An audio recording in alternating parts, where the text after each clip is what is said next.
Hi there, it's Kim Marie, and I have a question. What do you do when someone continually pushes your buttons?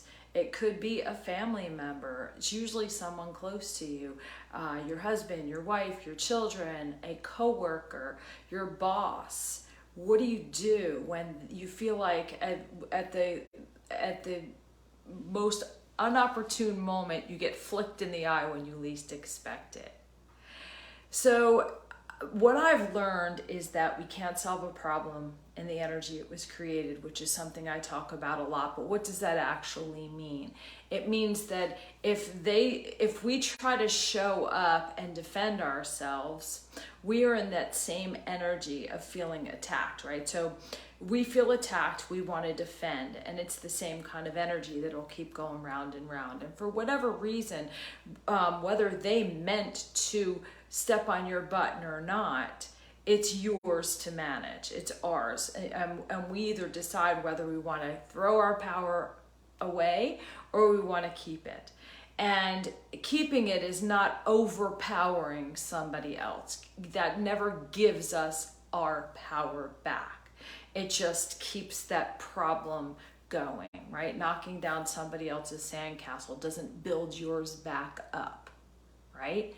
So what I like to do is I like to treat it like life is a series of workouts, and that we have muscles that are needing to be developed in every situation where we get challenged like this, where we feel triggered, we feel disempowered, we feel blindsided by something that makes us feel less than. And we know in a lot of other areas we have confidence, we have self-love, we know what we're worth. But in this situation, it knocks us right down into a belief that we don't feel valuable, we don't feel important, we don't feel taken seriously, we don't feel respected. There is some belief, and it's an old belief that's within us that gets tripped. And there's not just that one person that created that belief in you. That belief is in us already. The reason why it gets tripped is because the magnifying glass gets put on it.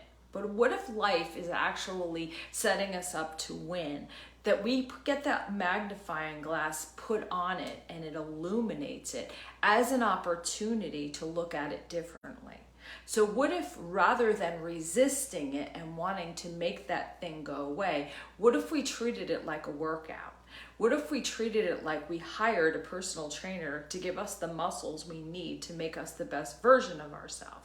Then, even though we might not look forward to that workout knowing we're going to get our butt kicked, we know that we hired that personal trainer, that it's purposeful, that it's going to give us the muscles that we need to make us, again, stronger, more resilient, more empowered, more confident. Those are the reasons why we build muscles. So what if this was spiritual muscles? That's how I like to look at it. What if every challenge that we get that knocks us off balance is actually there to help us balance better? Just like when we're doing yoga and we do a move where we're standing on one foot and we wobble, right? And people say, well, I can't do yoga because I'm not flexible, or I don't have balance. Well, that's the reason you do yoga, is to build your flexibility and to get better balance. So the more you wobble, the more those little muscles work, and the stronger our core gets, and the stronger all of those muscles get.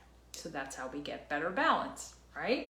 Makes sense. So then if someone trips you, what we would want to do is not get mad that the personal trainer that we hired showed up, right? It's a subconscious thing. It's a thing that we need to make us grow. So if we lean into that, we're shifting the energy. Now we're not resisting it. We're not getting defensive. We're not licking our wounds, which is just going to keep us stuck in the belief that we're not respected, we're not lovable, we're not valuable. All of those things we buy into. Who wants to keep that belief, right? So we lean into it and say, oh, what do I need to learn from this?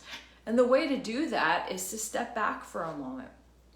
take a couple of deep diaphragmatic breaths. The reason why these breaths are so powerful and I talk about them so much is it gets you back in the present moment. So by taking that breath and filling your belly with air, hold it and exhale out. Take 2 more. Hold it, exhale out. Slowly, and 1 more. And exhale slower. By doing that alone, you're recalibrating, you're getting your brain back where it needs to go, you're flooding your brain with the proper hormones, serotonin, which is a feel-good hormone, and oxytocin. We're getting back in the present moment, we're centering ourselves, and then we're making that choice by taking that moment to take those breaths. We're immediately claiming our power back. So we're automatically shifting the energy of resistance, which is the cortisol, which is fight or flight. It gets us into fight mode. Now, by taking the breaths, you're empowering yourself. You're getting back in the present moment. And then lean into it. You hired this personal trainer. What do I need to learn from this? One way, when someone habitually makes you feel less than, is to imagine yourself in that situation. And you can close your eyes and do this and imagine yourself in the situation, and then imagine the other person, and closing your eyes, and imagine yourself growing bigger and bigger and bigger and bigger and bigger and bigger, and just keep blowing up into this giant sized version of yourself.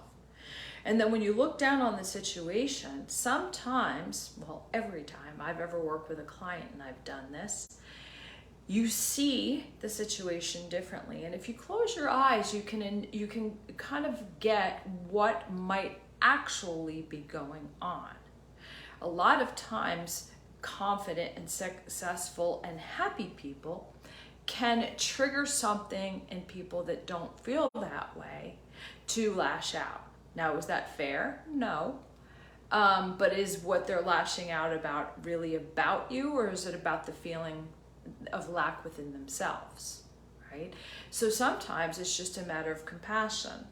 But in that matter of compassion, it's also the workout of remembering who you are, and that piece of you that still runs in the background, that doesn't feel enough, doesn't feel valued, doesn't feel respected, doesn't feel important, doesn't, all of those things. So it's getting you centered back in filling your cup up. Maybe you need to fill your cup today, and that could be something as simple as whatever you love to do: taking a hot bath, going to the gym, getting a massage, taking a 15-minute break and dancing, whatever it is. Very rarely is a trigger of someone pushing your button really about you. The only thing that is about you is the workout, and the workout is about getting present. It's about having a more broad understanding. It's about learning when you go into your default mindset, those tabs that run in the background telling you all those negative things about yourself. They're always going on. So it's a way to get back into the empowered part of who you are. Every time you claim your power back, you build your confidence, you build your strength. You also can broaden your awareness, and you can have compassion for those who are not there without taking it on yourself. So that's the message of today. Work out. It's your workout. If you imagine hiring a personal trainer, then you can't get mad at the personal trainer when they give you a workout. So let them off the hook.